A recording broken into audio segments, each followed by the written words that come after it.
Hello and welcome to Lovneesh sir की class. आज की ये शिक्षा निदेशालय राष्ट्रीय राजधानी क्षेत्र दिल्ली की वर्कशीट नंबर 21 जो कि कक्षा 9वीं के विद्यार्थियों के लिए है। यह ली गई है सामाजिक विज्ञान के लोकतांत्रिक राजनीति विषय से और आज इसमें हम फिर से एक बार पाठ लोकतंत्र क्या और लोकतंत्र क्यों को जारी रख रहे हैं। और आज के इस वर्कशीट में हम जिस बात पर चर्चा करेंगे, जिस टॉपिक पे चर्चा करेंगे, उसका नाम है लोकतंत्र ही क्यों। आखिर लोकतंत्र ही दुनिया के देशों में क्यों होना चाहिए, यानी लोकतांत्रिक व्यवस्था क्यों होनी चाहिए। तो चलिए बिना समय गवाए शुरुआत करते हैं मेरे साथ और समझने की कोशिश करते हैं। देखिए, जब एक अच्छी शासन व्यवस्था की बात की जाती है तब लोकतांत्रिक शासन व्यवस्था का जिक्र जरूर किया जाता है। यानी लोकतंत्र है ही इतना बढ़िया। जैसे कि पिछली वर्कशीट में हमने बात की थी कि आखिर लोकतंत्र है क्या, यानी लोगों का राज, यानी लोगों की सरकार जो कि लोगों के लिए होती है और लोगों द्वारा चुनी गई होती है ना। तो यहाँ पर लोगों की बात सुनी जाती है, लोगों को अधिकार दिए जाते हैं, उनको सम्मान दिया जाता है। इसलिए ये शायद दुनिया की बहुत अच्छी शासन व्यवस्था है। यहाँ तक कि दुनिया भर में सभी लोग लोकतांत्रिक व्यवस्था चाहते हैं क्योंकि ये है ही इतनी अच्छी। जिन देशों में पहले लोकतांत्रिक शासन व्यवस्था नहीं थी वहां भी अब इसे अपनाया जा रहा है। आइए लोकतांत्रिक व्यवस्था के विषय में और चर्चा करके पता लगाने का प्रयास करें कि लोकतांत्रिक व्यवस्था अन्य शासन व्यवस्थाओं से बेहतर क्यों है। तो यहाँ पर हम कुछ बातों का जिक्र करेंगे, कुछ जो विचार हैं लोकतंत्र के पक्ष में उनको हम डिस्कस करेंगे ताकि आपको भी पता लग पाए कि आखिर लोकतांत्रिक व्यवस्था इतनी बेहतर क्यों है कि दुनिया का हर देश उसे अपनाना चाहता है। यानी अब जो हम बातें पढ़ रहे हैं वो है लोकतंत्र के पक्ष में तर्क, यानी लोकतंत्र के फेवर में हम जो बातें कह सकते हैं, जो अच्छी बातें हैं, उसकी जो अच्छी विशेषताएं हैं। देखिए, इस एक क्वेश्चन से आपके कई क्वेश्चन सॉल्व हो जाएंगे। जैसे कि लोकतंत्र के पक्ष में तर्क दीजिए, एक क्वेश्चन बन गया। या आपसे पूछा जाए लोकतंत्र की विशेषताएं क्या हैं, तब भी यही लिख दीजिए। लोकतांत्रिक सरकार दूसरी व्यवस्थाओं से बेहतर क्यों है, तब भी यही लिख दीजिए, है ना। एक आंसर और क्वेश्चन 3। चलिए जानते हैं इसको। लोकतंत्र के पक्ष में तर्क। देखिए, सबसे पहला जो तर्क है, जो सबसे पहली अच्छी बात है वो क्या है कि लोकतांत्रिक व्यवस्था दूसरों से बेहतर है क्योंकि इसमें हमें चुनी हुई सरकार को बदलने का अवसर भी मिलता है। तो सबसे बढ़िया बात इसमें यह है कि पहली बात तो ये कि हमें सरकार को चुनने का मौका मिलता है और हमने चुन दिया, अगर वो सरकार में उसमें कुछ कमी है तो हमें उस सरकार को बदलने का अवसर भी मिलता है। ये केवल लोकतांत्रिक व्यवस्था में ही होता है। फिर दूसरी विशेषता, ये तो थी पहली विशेषता, अब हम पढ़ते हैं दूसरी विशेषता, समझते हैं। लोकतांत्रिक शासन व्यवस्था में सरकार जनता के प्रति जवाबदेह होती है, देही नहीं, जवाबदेह होती है, इसलिए यह दूसरी पद्धति से बेहतर है। देखिए, यहाँ पर जो सरकार होती है वो जनता के प्रति जवाबदेह होती है। इसका मतलब ये होता है कि उसे जनता को अपने हर काम का जवाब देना पड़ता है कि अगर उसने मान लीजिए पुल बनाए हैं या योजनाएं चलाई हैं तो आखिर क्यों चलाई हैं, इसके पीछे उसका क्या मकसद है, और अगर कुछ घोटाला किया है तो उसका जवाब भी सरकार को, जनता को देना पड़ता है। तो इसलिए लोकतांत्रिक शासन व्यवस्था में सरकार जो होती है वो जनता के प्रति जवाबदेह होती है। आपने देखा है संसद में जो दूसरे सांसद हैं वो सरकार से, विपक्ष वाले सांसद हैं वो सरकार से लोगों के जो क्वेश्चन होते हैं उनको पूछते हैं। तो इसका मतलब सरकार जवाब देती है ना, बिल्कुल ठीक।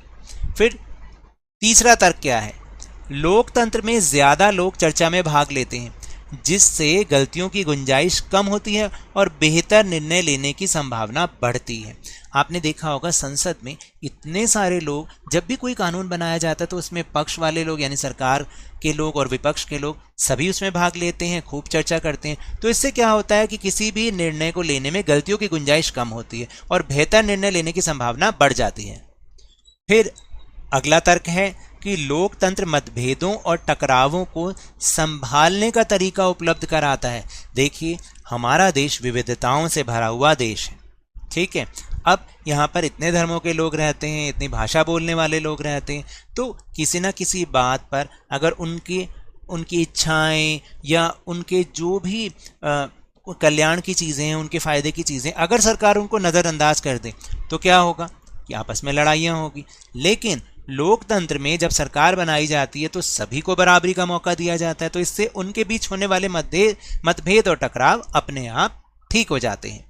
फिर अगला तर्क है कि भारत की तरह विविधता वाले देश में लोकतंत्र ही एकजुटता बनाए हुए। देखिए, क्योंकि हम जानते हैं कि भारत एक विविधताओं से भरा हुआ देश है, यहाँ अनेक धर्मों के लोग, अनेक जातियों के लोग, अनेक भाषा बोलने वाले लोग रहते हैं। अब सरकार अगर इनकी उपेक्षा करे या इनकी इच्छाओं को नज़रअंदाज करती है तो क्या होगा, लड़ाइयाँ ही लड़ाइयाँ होंगी। लेकिन सरकार, हमारा संविधान इनको बराबरी का दर्जा देता है, इसलिए क्या होता है कि ये इतने सारी विविधताएं होते हुए भी एकजुटता बनी रहती है। फिर अगली जो विशेषता है या अगली अच्छी बात है लोकतंत्र के बारे में, वो ये है कि लोकतांत्रिक व्यवस्था समानता, न्याय, स्वतंत्रता आदि मूल्यों के द्वारा नागरिकों का सम्मान बढ़ाती है। देखिए, और किसी व्यवस्था में ऐसा नहीं होता, यहाँ तक कि जो तानाशाही व्यवस्था होती है उसमें नागरिकों को कोई अधिकार नहीं दिया जाता। अभी आप अफगानिस्तान का उदाहरण देख रहे हैं, उसमें जो तालिबानी हैं वो क्या कर रहे हैं, वो ज़बरदस्ती सरकार बना रहे हैं, उन्हें किसी ने चुना नहीं है, और इस समय में वहाँ के हर नागरिक के जो भी अधिकार हैं वो एक तरह से खत्म हो चुके हैं।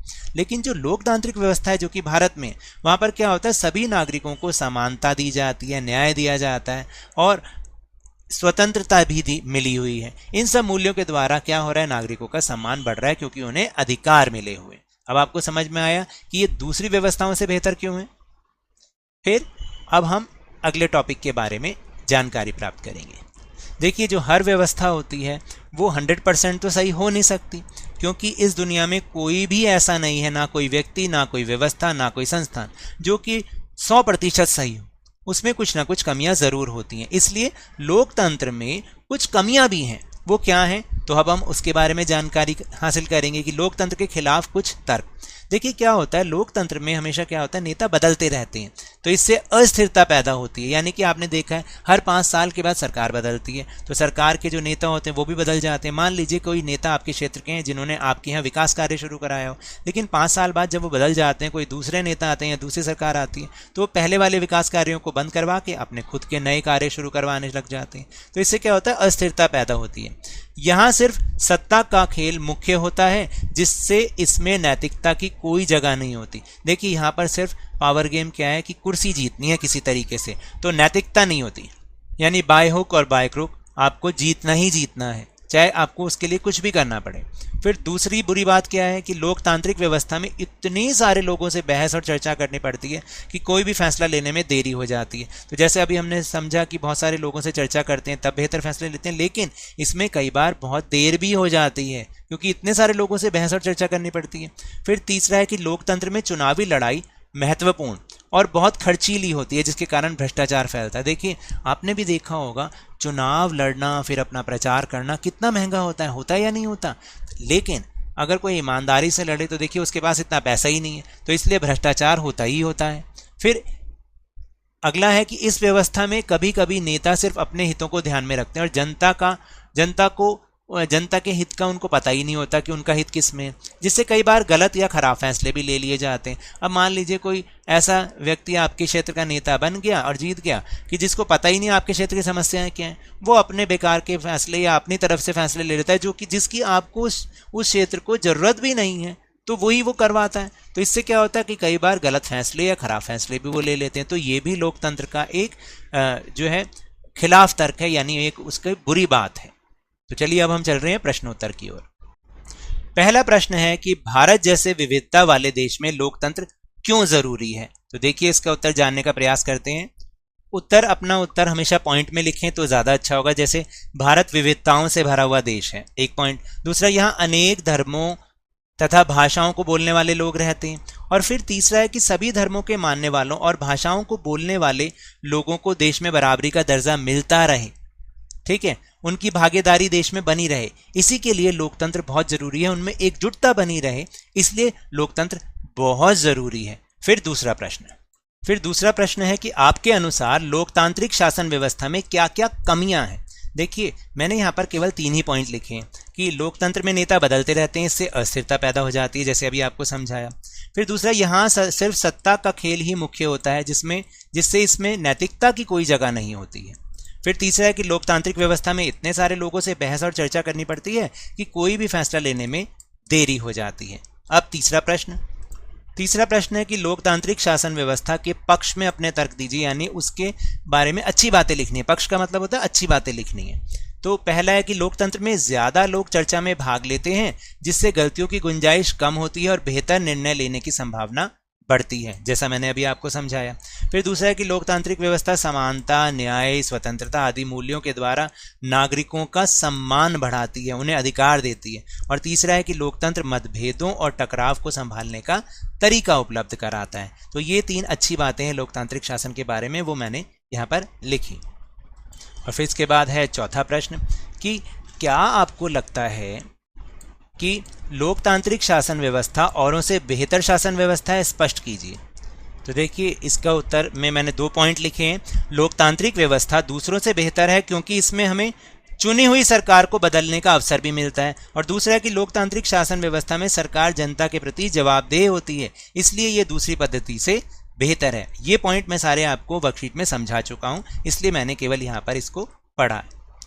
तो इसके बाद एक ज़रूरी सूचना ये भी है कि मैंने टेलीग्राम पर भी लवनीश सर की क्लास के नाम से एक चैनल बनाया है, जहां पर आपको इस वीडियो का लिंक और दूसरे लिंक बहुत आसानी से मिल जाएंगे। आपको यूट्यूब पे सर्च नहीं करना पड़ेगा, डायरेक्ट उस लिंक पर जाकर आप यूट्यूब में पहुंच जाएंगे।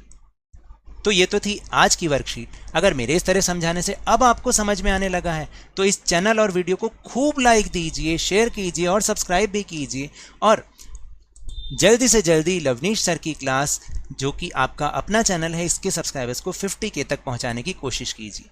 लेकिन याद रखिएगा, घर से बाहर निकलते समय मास्क अवश्य लगाएं और जब भी आपकी बारी आए कोरोना का टीकाकरण जरूर करवाएं, क्योंकि कोरोना को हराना है और जिंदगी को एक बार फिर से सुहाना बनाना है। इसी उम्मीद के साथ बहुत बहुत धन्यवाद।